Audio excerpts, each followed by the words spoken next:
Ah, so you've made it. Take a seat. I assume you're here for something more than idle pleasantries. Today's lecture is about the true architecture of the spirit, and I suggest you forget everything you've been told about sound foundations and sturdy walls. We're here to talk about the beautiful, terrifying, and absolutely necessary chaos of the abyss. Right.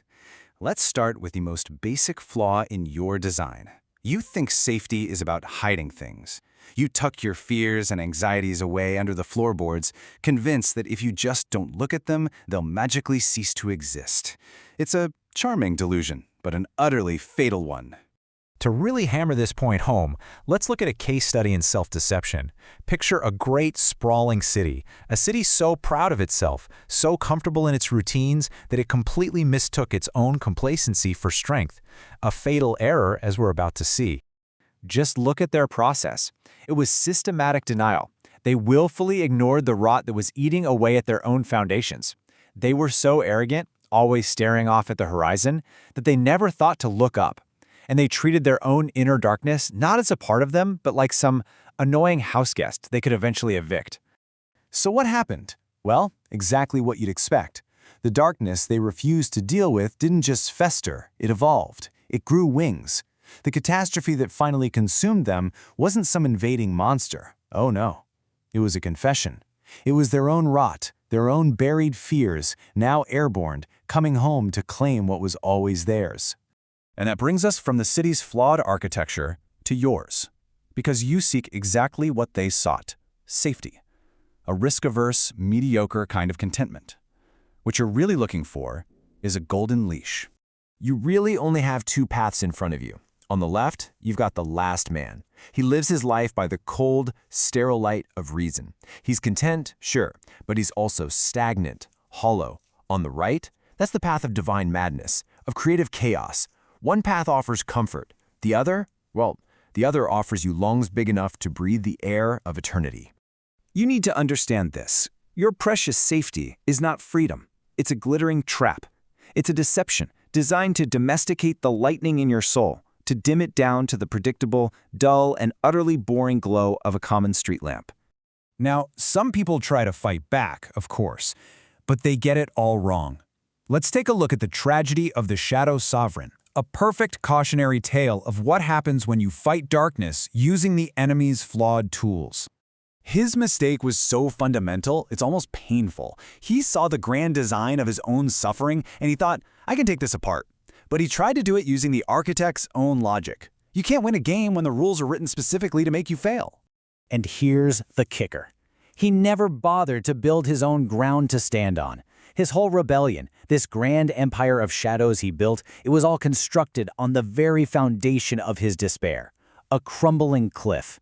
His defeat wasn't just a risk, it was an architectural certainty from day one. So, if you can't outrun the darkness, and you certainly can't fight it on its own terms, what in the world is left? Simple. You don't fight the abyss. You build a bridge over it, a bridge of song. But first, you have to understand the terrain. We're talking about Dionysian chaos. This is the raw, primal, terrifying truth of existence, an obsidian sea. It's the same force that rotted that city's foundations, the same thing you've got hidden under your floorboards. It is the source of all life and all horror, and most people spend their entire lives pretending it isn't there. And for good reason. If you stare directly into that abyss, unprepared, it will shatter you. Period. The raw, unfiltered truth of what it means to be is simply too much for the undisciplined mind. You need a tool. You need a mask. And that's the Apollonian mask. It's art. It's rhythm, song, what we call the dithyramb. It's a protective layer that doesn't hide the terrible truth, but it gives it form. It transforms a shattering insight into a bearable, even beautiful spectacle. Once you have this tool, your entire perspective just flips. Those jagged rocks of suffering you've been trying so hard to avoid, they're not obstacles. They are the essential, sacred ingredients you need to create your melody. Without them, you've got absolutely nothing to sing about. The process here is basically alchemy. First, you have to acknowledge the eater of raw flesh, all your suffering, your chaos. Second, you summon the dancer, your creative will, your spirit. And the final step is a kind of mystical marriage where the two become one. Your suffering becomes the sculptor, and your will creates the song that gets sculpted. And what's the point of this whole grand, painful, artistic performance? It's to achieve the ultimate power. The power to look back at your entire life, every stumble, every wound, every single accident, and to affirm it completely. I mean, that's the central question, isn't it? How do you possibly redeem a life that just seems like one chaotic, unfortunate event after another? Morality can't do it. Reason certainly can't. You need something much more powerful. You redeem it with your will. By looking at every random, painful moment of your past, every "it was," and declaring with the full force of your being, "Thus I willed it." You don't just accept your fate. You claim it. You retroactively make it your own creation. And so the final, liberating conclusion is this. Life is not a problem you have to solve or some test you have to pass. Its value isn't found in a logical or ethical equation. The world and your life in it can only ever be justified as a work of art. So I will leave you with this. If your life is to be judged not on its goodness or its comfort, but on its tragic and magnificent beauty, what kind of art are you going to make? What story will your masterpiece tell?